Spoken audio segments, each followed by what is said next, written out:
보험회사 지점장을 시작하면서 사무실을 오픈하게 됐는데 코로나가 시작이 되면서 그렇게까지 크게 불어났을 거라고 생각 못 했는데 압류를 하겠다. 네가 급하지 내가 급하냐 약간 쉽지 않겠다라는 판단을 좀 했었죠.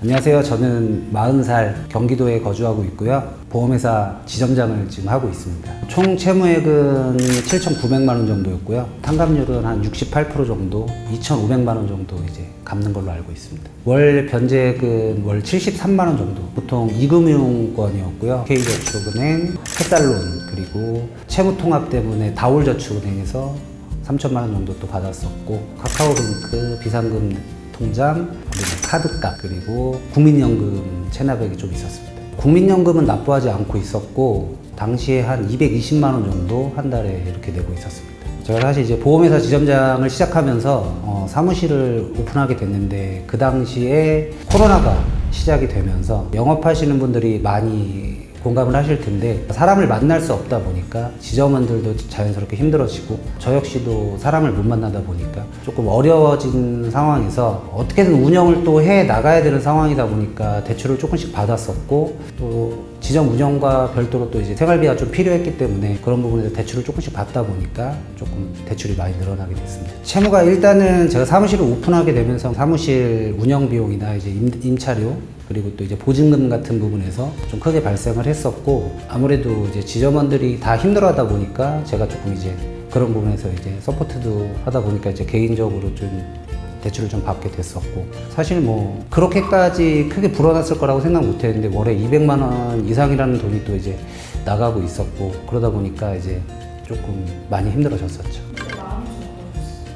대출을 받고 나서 이제 월 변제액을 계속 이제 상환을 하고 있었는데 저는 연체나 뭐 이런 부분은 없었어요. 그렇기 때문에 이제 독촉이라든지 이런 건 없었지만 매달 200이 넘는 돈을 갚아 나가는 과정에서 원금을 이제 보게 되는데 이자로 상당히 많은 부분이 빠져나가고 원금은 거의 이제 줄지가 않더라고요. 그러다 보니까 이게 밑 빠진 독에 물 붓기 같다라는 생각도 많이 들었고 그리고 이제 조금 걱정이 됐던 부분이 옛날에는 건보료는 상관이 없는데 연금보험이 조금 연체가 있었거든요. 근데 그 연금보험이 이제 국민건강보험공단이랑 합쳐지면서 압류를 하겠다. 1,000여만 원 정도가 이제 연체가 되어 있었는데 압류를 하겠다라고 이제 통보가 와서 그것 때문에 좀 마음을 졸이고 있었고 그러다 보니까 이제 아무래도 조금 원금이 줄지 않는다는 것 자체에서 조금 이제 심리적으로 이렇게 살다가는 나이도 적지 않은데 이제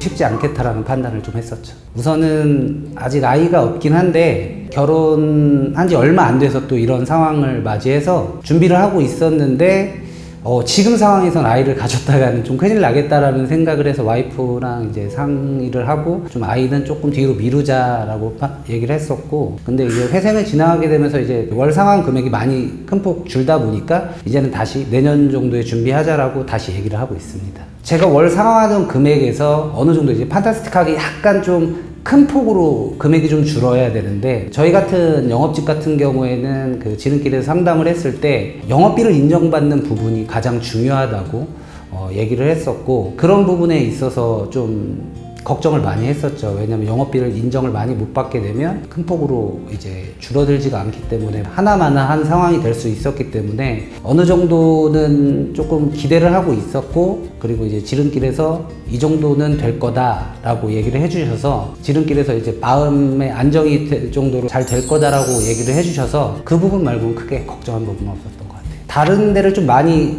알아보다가 이제 지름길을 만나게 된 건데 그전에는 다 전화 상담을 하고 몇 군데 방문한 곳도 있었는데 그렇게 판타스틱하게 줄진 않을 거다. 그리고 이제 영업비가 이 정도는 인정이 안 될 거다 이렇게 얘기를 했는데 그래도 지름길에서 처음에는 한 120만 원 정도를 예상한다. 120만 원 정도면 큰 폭으로 주는 건 아니니까 그래서 80만 원도 작은 돈은 아니지만 그래도 영업비를 좀 더 인정을 받게 좀 부탁드린다라고 했을 때 70만 원대까지 또 이제 떨어지다 보니까 지금은 사실은 월 상환 금액이 약 한 150만 원 정도 줄었기 때문에 좀 여유가 많이 생겼고 그리고 이제 신용카드를 안 쓰다 보니까 이제 체크카드로 사용을 하다 보니까 또 소비도 통제가 되고 또 돈도 조금씩 모이게 되고, 그래서 지금은 조금 안정을 찾아가고 있는 상황입니다. 일단은 다른 곳에서는 그냥 좀 불친절함이 좀 베이스에 깔려 있었고, 네가 급하지 내가 급하냐 약간 이런 뉘앙스가 좀 심했었고,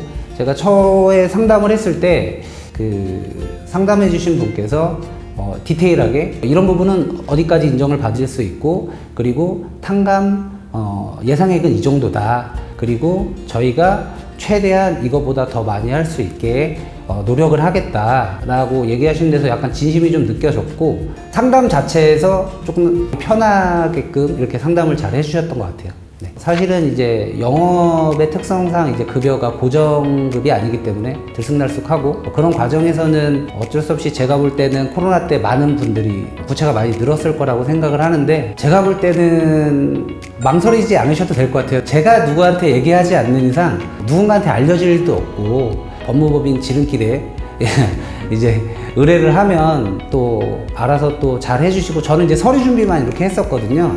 다 알아서 다 해주시니까 뭐 크게는 고민 안 하셔도 될 것 같아요. 저는 해보니까 적극 추천을 드리고 싶고요. 결과적으로 저도 좋은 결과도 얻었지만 아마도 해보신다면 다들 만족하실 거라고 생각을 해요, 저는.